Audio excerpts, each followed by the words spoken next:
சிலங்க பேருக்கு கல்யாணம் தள்ளி போறது காரணம் வந்து மோகினி அங்கே இருக்கும்.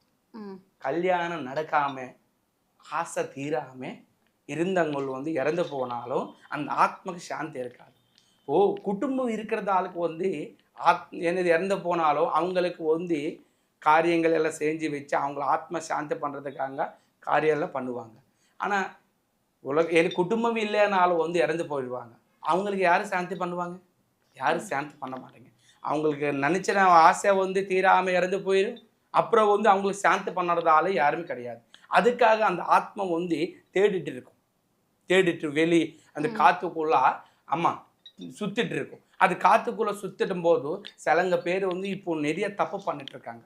கல்யாணுக்கு முதல்ல வந்து 2 பேரும் சேர்ந்துட்டு இருக்கு. அது பெரிய தவறு. அது எல்லாத்துக்கும் வந்து செட் ஆகாது. அந்த நேரத்தில் கல்யாணம் பண்ணதுக்கு நேரத்துக்கு வந்து ஒரு பொண்ணுக்கு பையனுக்கு ஜாதகம் பார்த்துட்டு பிரம்ம முகூர்த்தம் இது என்னது பிரம்ம முகூர்த்தம் பார்த்து நல்ல நாள் பார்த்துட்டு அவங்களுக்கு கல்யாணம் நடக்கிறதுக்கு ஒரு என்னது ஒரு கார்டு போட்டுட்டு எல்லாம் கூட்டுட்டு சாப்பாடெல்லாம் வச்சுட்டு ஆசீர்வாதம் எடுத்துட்டு கல்யாணம் பண்ணிக்குவாங்க. ஆமாம் இல்லையா?